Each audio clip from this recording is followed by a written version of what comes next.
I just started the recording.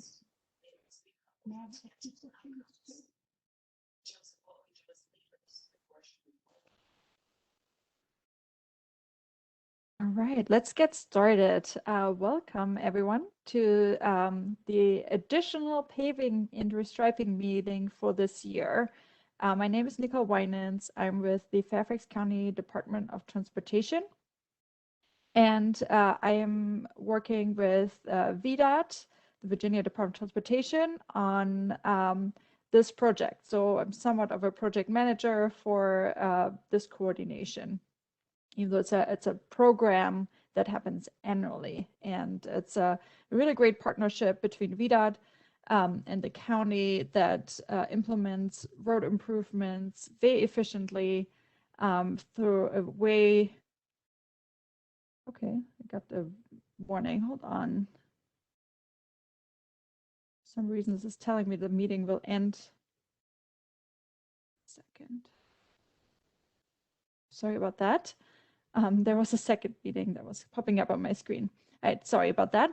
So this is a coordination between the Fairfax County Department of Transportation and the Virginia Department of Transportation that work annually on identifying roads that could potentially be restriped as part of the paving program. And Steve Welch is here representing VDOT, who will start out this presentation talking a little bit more about how VDOT selects the roads for paving in Fairfax County.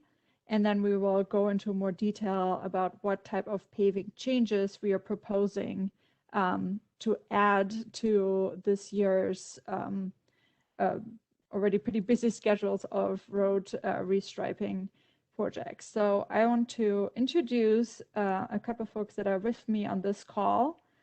So we have Jane Edmondson, who is with the Dranesville Supervisor's Office. And we have Patricia Leslie, who is with the Providence Supervisor Office. Welcome. We also have Chris Wells, who is the Active Transportation Program Manager for Fairfax County. And Stephen, of course, Stephen Welch, who is my co-presenter here, who will take over for me here in a second. So as a reminder, if you just joined, this meeting is recorded, so we can post it on the website for anyone who wasn't able to join today. And it should be available in just a few days on the Fairfax County Paving and Restriping webpage. Also, this is a virtual meeting, so I want to go over some of the logistics. Everyone is muted, so you will not be able to speak until the very end of the presentation. But if you would like to kind of ask some questions while we are presenting, you can put them in the chat, and we can, not the chat, the question, the Q&A box that you see on your lower right, and we can collect those questions and then go over them at the end. But if you're worried about forgetting the question, you can enter them at that time. If you're calling in, I don't think we have someone calling in, but if somebody's joining on the phone or would like to switch to the phone, you can speak at the end of the meeting by raising your hand digitally by pressing *3, and that will put you in line to be called on for your question, and then we can unmute you. So let's get started with Steve's presentation. So I will make Steve the presenter, and Steve will go over VDOT's methodology on selecting roads for paving and some of the more background info on what that actually looks like. Thanks, Nicole. Looks like I'm getting share screen, so one moment.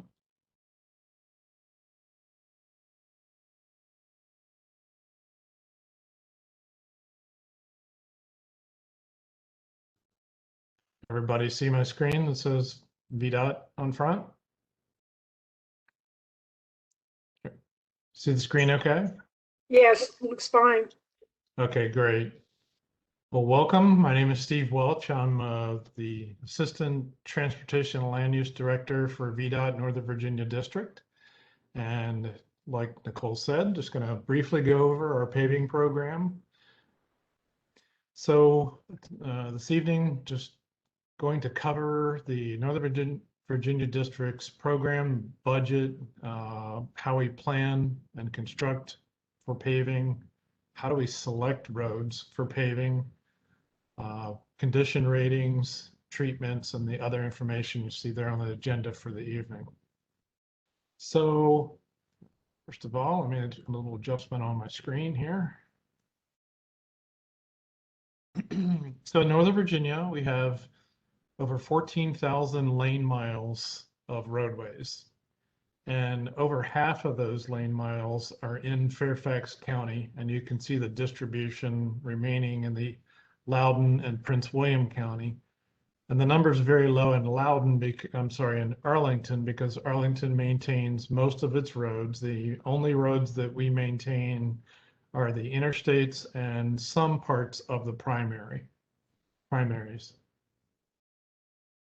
So over the last several years, you can see about the last 8-9 years worth of annual budget on the far right side. Coming out of the recession, we were at 58 million, headed off around the 130s in the last 3 years. So we've been at about the 108 for this year to address what we can with respect to repaving throughout the district of those lane miles that you saw.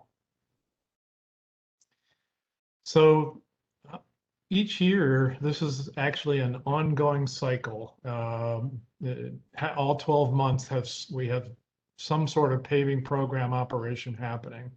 So right now, spring and summer, while we are doing paving for this year, we already have begun a while ago gathering data and continue to do that here into the summer for the next year. And we're also already starting to put together schedules and coordinating some with our central office in Richmond, who actually runs the entire program out of our central office. Then when winter comes, we have two things going on. We're completing out the contracts from this year. And then we're in the upcoming year, we are advertising for bids and taking in those bids and executing the contracts to begin the next year.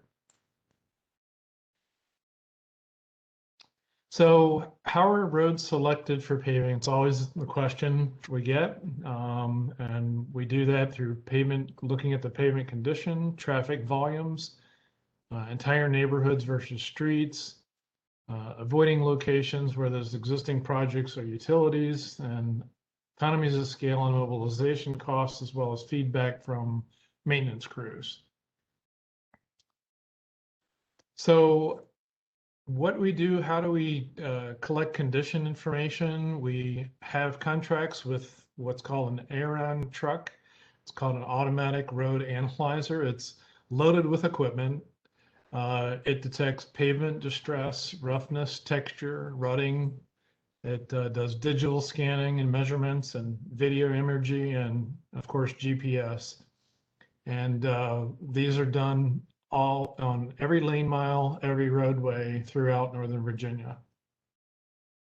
That data is then put into a rating system, which we call Critical Condition Index. And we have to maintain a 60 rating or higher, which you can see on the left side of the screen. So we target the red area, the poor and very poor.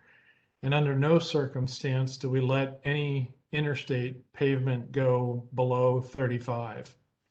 So what that means is that if we start to get to a point where interstates are that bad, then money that would be going for our primary and secondary roads, we'd have to shift even more of that over to make sure that our interstates are covered. Fortunately, we have a balance and we address that, and I'll speak to that here in a moment. So I think I mentioned this already, but we collect the data for the roads annually.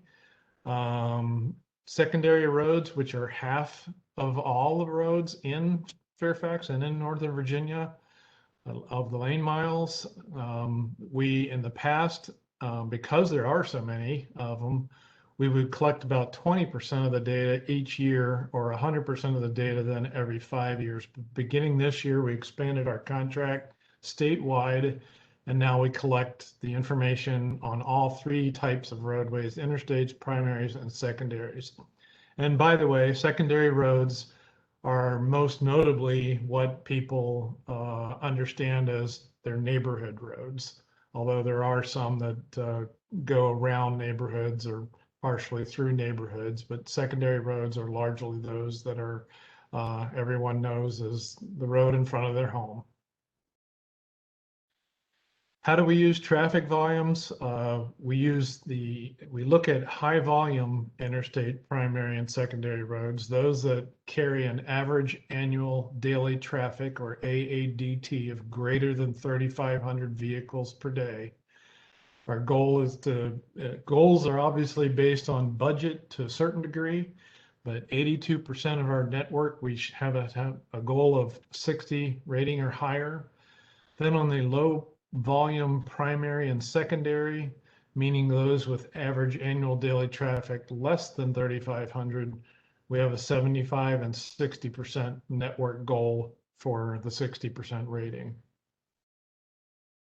So how have we scored over the last several years? You can see again, coming out of the recession back at the far end, 2011, we didn't start getting a whole lot of money until the early teens. And as you can see, the secondary system really suffered. And we've been working slowly to try to get that back based on the budgets that we have, and climbing all the way up into this past year, 2020, the last 2 years, we've been able to achieve another 10% better sufficiency rating over the last 2 years at catching up on our secondary roads.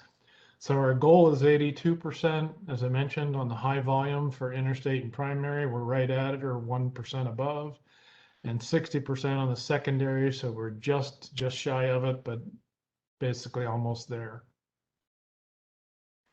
So how do we treat the roads? We do use a preventive maintenance, which is a slurry seal, latex chip seal. It's a type of sealant that helps extend the life of a roadway from another 3 to 5 years. When we know our budget's constraints are what they are, we do that to try to get a little more life out of the roadways. We do patch all year long, or most of the year, not the winter necessarily, and we crack seal. And then we have 2 types of plant mix or paving, as most people know it, and we mill. One is milling 2 inches off and then repaving, and another is a little bit deeper where we mill 2 to 4 inches off. And those are much worse condition roadways. And then full depth reconstruction. We don't really have too many of those, but there are some roads that are over 100 years old that the bases are so bad that there's just no choice but to dig them up and start over again. But we don't have too many of those left. So there's 2 things that we put online for that anyone in the public can view. One is our pavement condition map. And earlier I explained the rating system. Kind of the green is the blue, I'm sorry, is the excellent. You can see on the right side of the screen, the legend, green being good, yellow fair, then poor and very poor for pink and red. And this one happens to be a screenshot from 2018, but nonetheless, you can see the variations.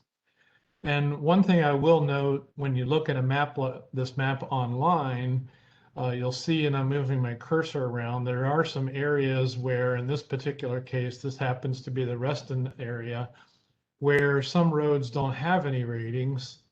And that's for 2 reasons. One, they're either private roads, like in condominiums, apartments, commercial office building areas, or on the far left, that's the town of Herndon, and the cities and towns manage and maintain their own roadways. So this is one map that you can find online at virginiaroads.org. The next one that I'm going to speak to is our VDOT paving program map, our 2021 statewide paving status map. What this map does is you can zoom in and zoom out. It shows you, and I got a screenshot here of what roads we're going to be doing this year in 2021. And as I've done on this screen, first of all, on the far right, there's a legend. So if it's scheduled, it's red. If it's in progress, it's turned green. And if it's completed, then it's blue. And obviously it's early in the season, and this is an early screenshot. But one thing you can do as a user is click onto the roadway, one of the ones that are going to be worked on, and you'll see the palette in the middle of the screen.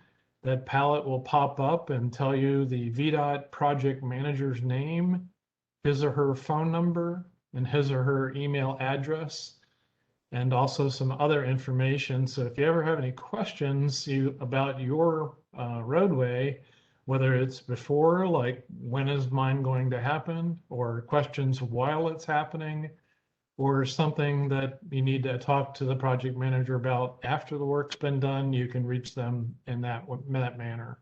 And again, this is at virginiaroads.org, and it's an interactive map that you can zoom in, zoom out on, statewide map. So our pavement marking and striping, our pavement contracts are literally just paving contracts with one exception, and that is that we replace in kind in the first bullet the pavement markings that are in place, the yellow and white lines and dash lines, what have you. We do make some minor adjustments, but generally very minor, where maybe we have to add a white edge line because it maybe need to extend it or what have you. But our focus for the paving contractors is that's what they specialize in, is doing the pavements and putting back the markings. Second bullet, we do sometimes expand on the contracts a little bit to ask the contractor in some cases where we know we have a big problem or a problem of some sort to lengthen a turn lane, maybe additional storage is necessary if the pavement is available, or to create a turn lane if the pavement's available and one didn't exist before.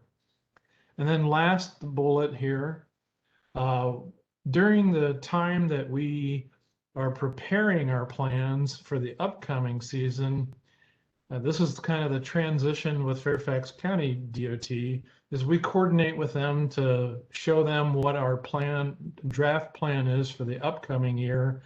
And they look at how that marries up with their plans for potential improvements or enhancements and additional on-road bike networks, whether that's a shared bike lane, a standard bike lane, or a buffered bike lane.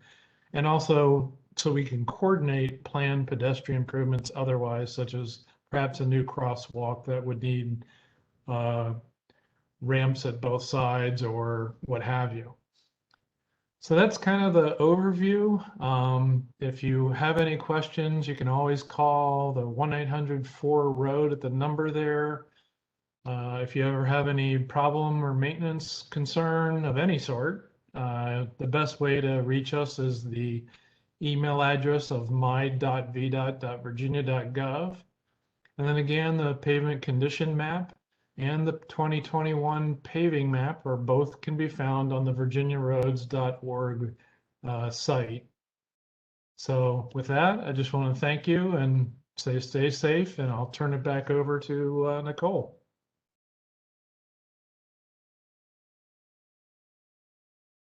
Thank you, Steve. Let me switch it back to my screen.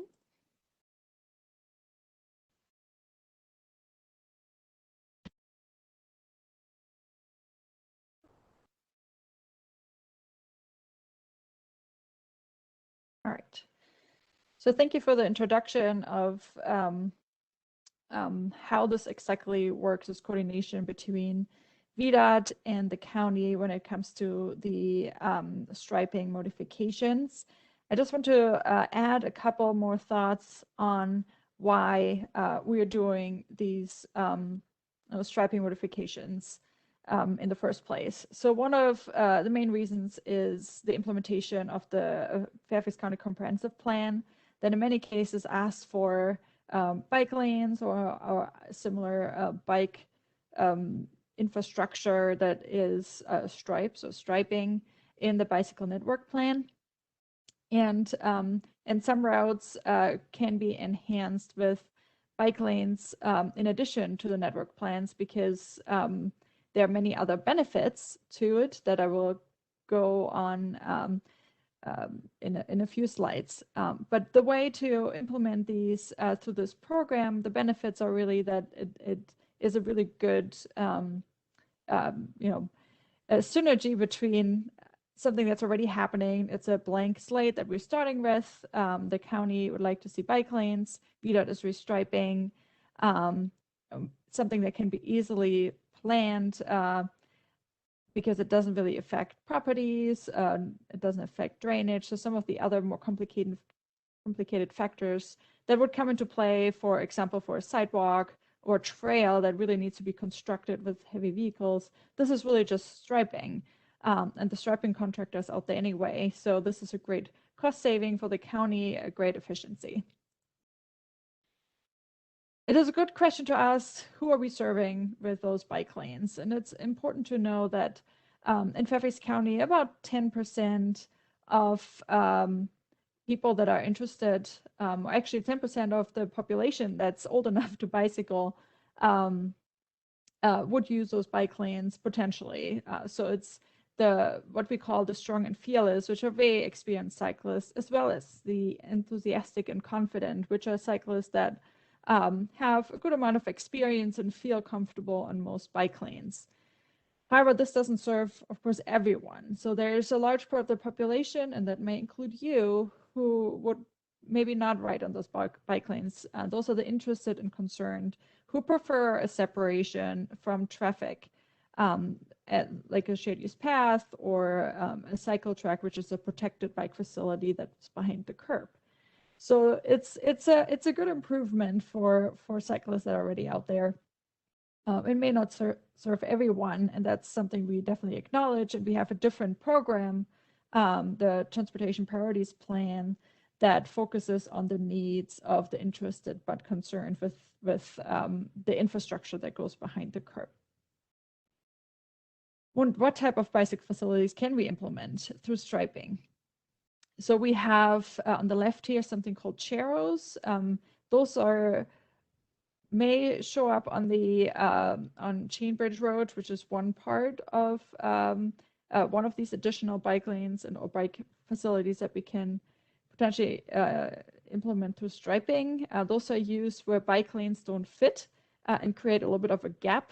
For example, if there's a turn lane or some other reason why the road is more narrow than in other places where a bike lane doesn't fit.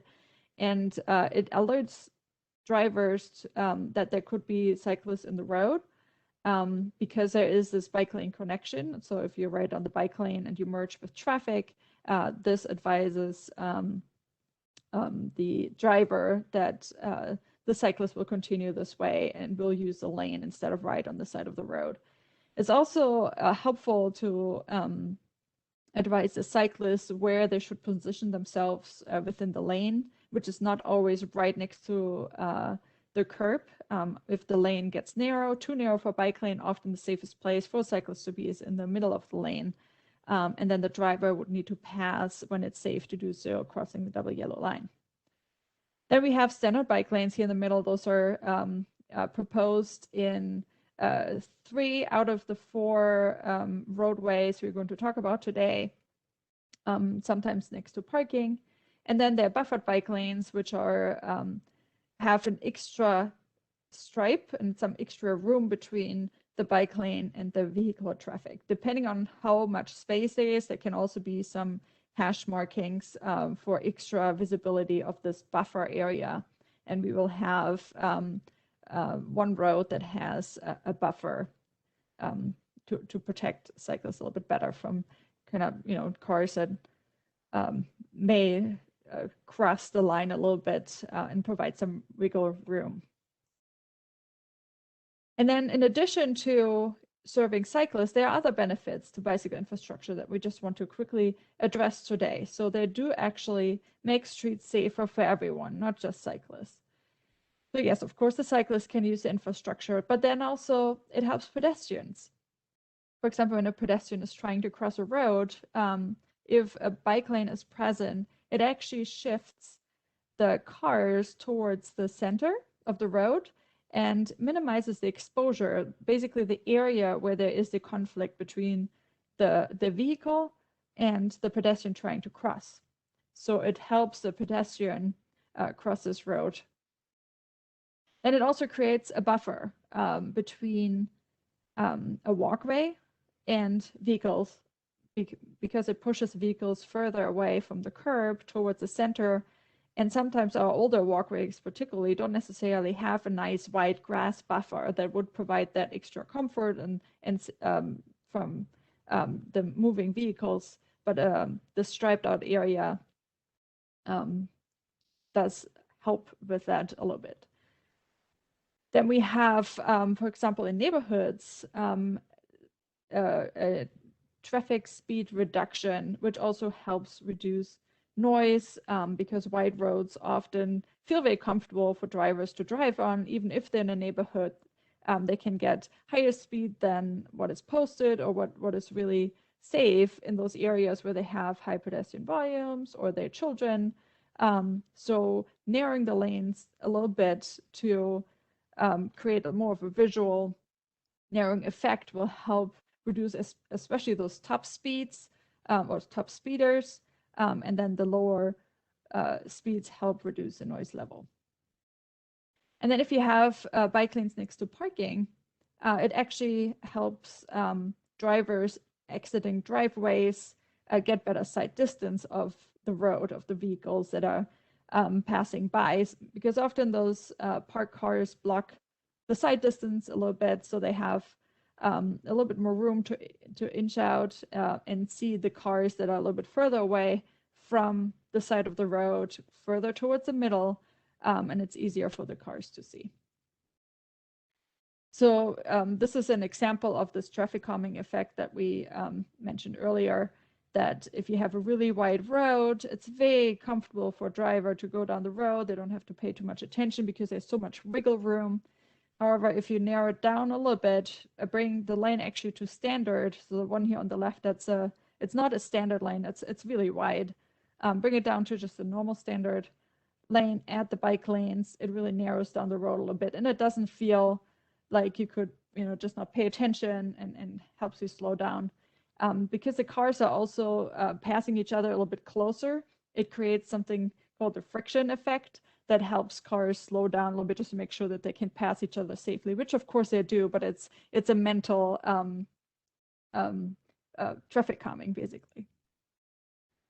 So let's talk about the roads that we are proposing for bike lanes this year. So we have 3 in the Hunter Mill district, and then 1 which is shared in the, or half in the Providence district and half in the Dranesville district.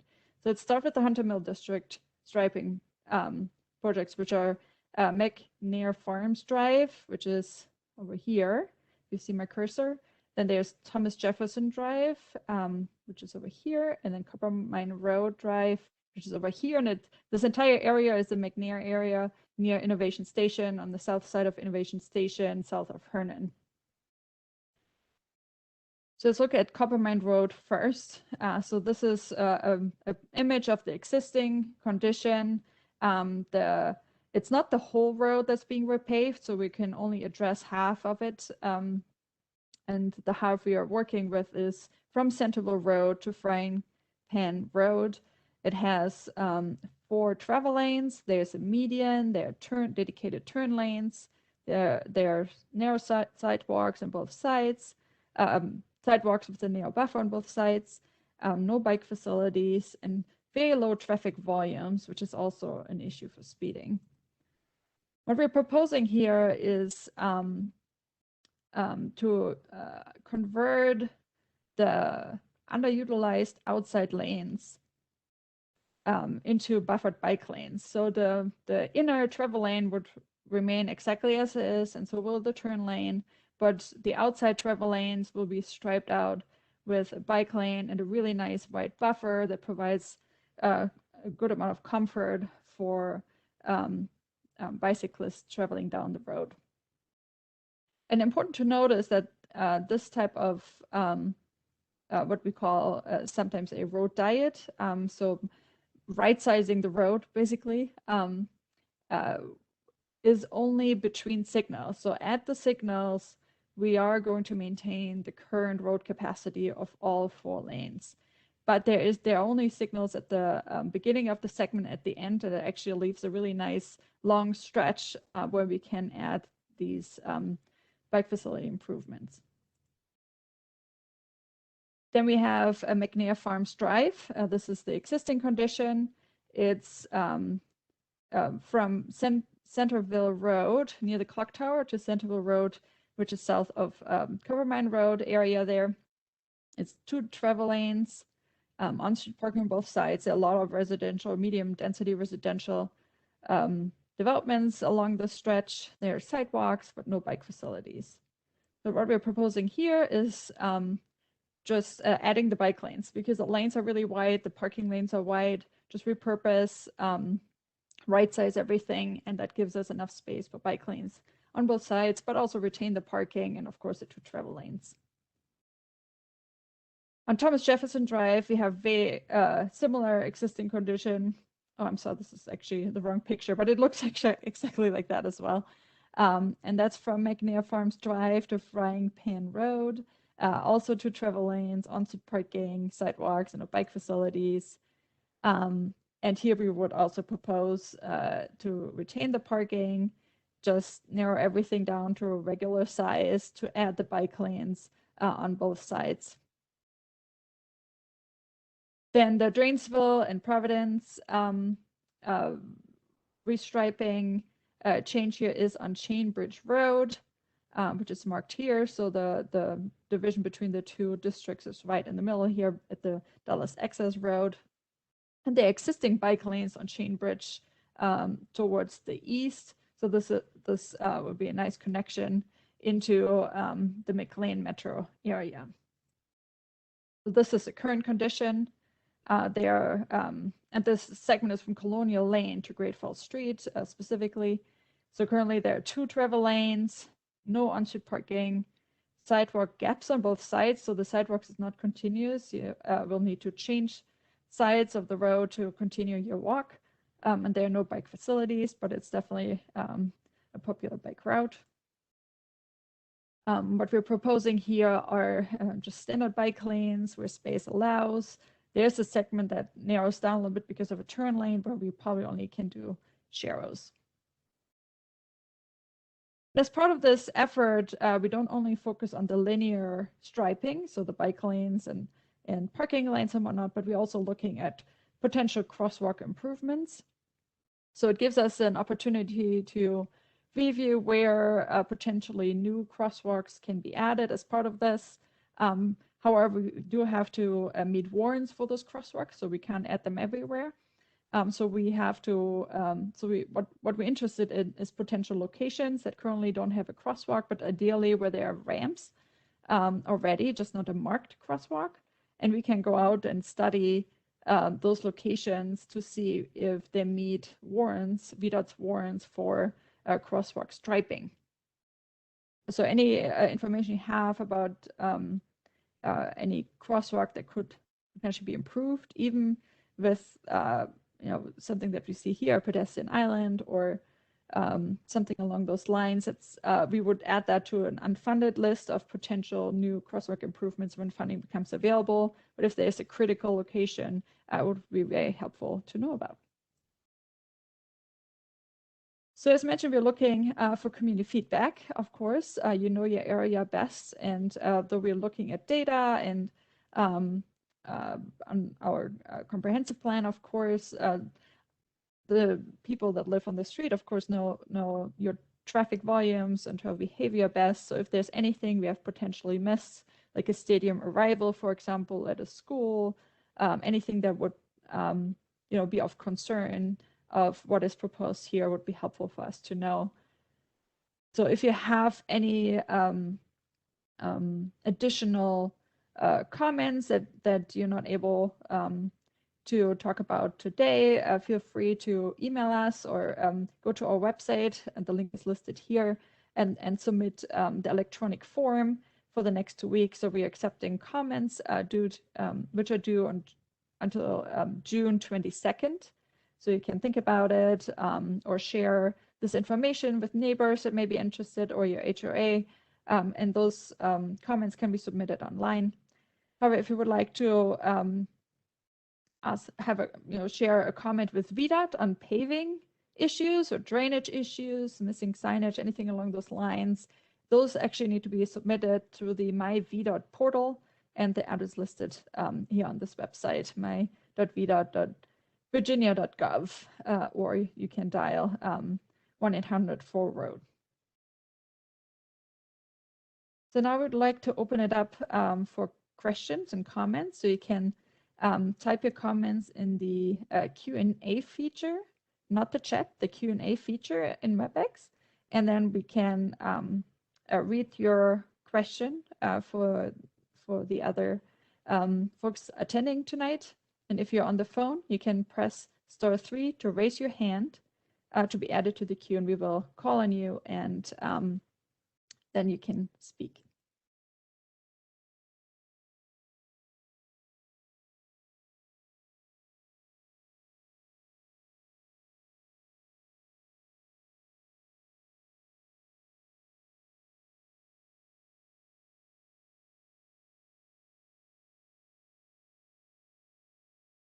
So far, no questions.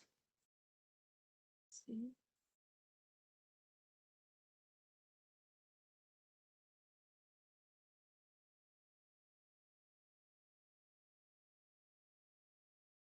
Nobody has a question for VDOT or FCDOT on any of what was presented?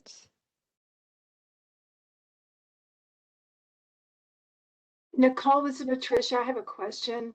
Like Sure. for suggested crosswalks, would those be only on their proposed Chainbridge Road at Tyson's? Yes, so primarily for the roads that are that were presented on today. Those are the ones that we can address this round. But any other crosswalk ideas or requests can also be emailed to Fairfax County staff, so we can view it for, when the road comes up for paving, or when funding becomes available. So if any crosswalk issues you would like to share, we can always, address those separately outside this program. Okay, thank you. Sure, thank you. All right, and I see a question. One second, I have to manage my windows here. So the question is there a plan to add crosswalks to the intersection of Chainbridge Road and Grand Falls Street?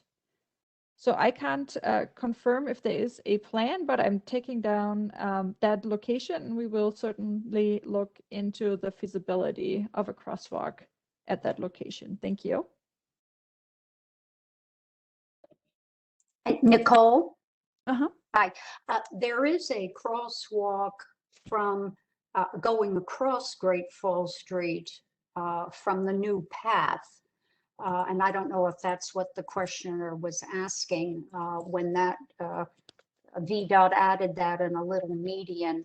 I don't know whether there is a crosswalk across Route 123. I know there is on the non-Tyson side heading into McLean. Maybe Chris Wells might remember whether there is also one on the side closest to the metro. But definitely across Great Falls Street, there is a nice new crosswalk.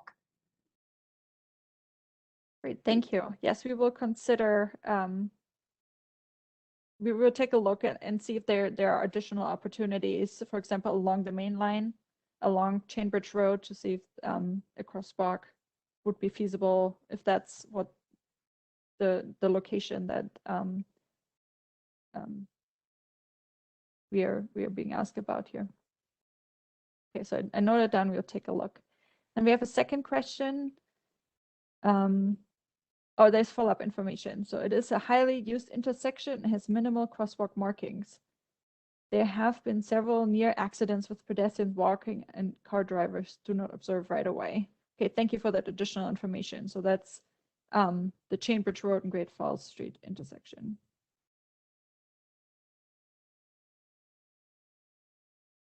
So they have crosswalks but need to be marked better. If new bike lanes will be added along Chainbridge Road, is there a plan to also add better lighting under the 267 underpass?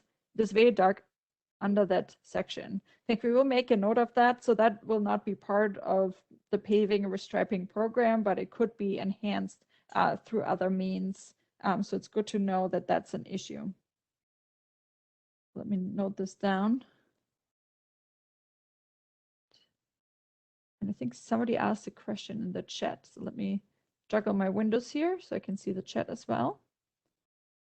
All right, can restrictions be put in place in the MCNAIR farms area so that boats, RVs, trailers, etc. can't be parked on the road?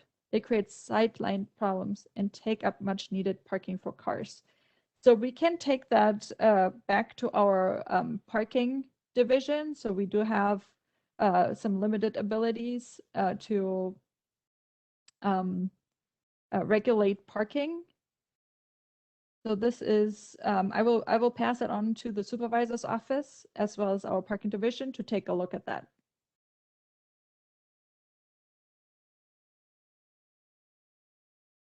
Do we have any other questions?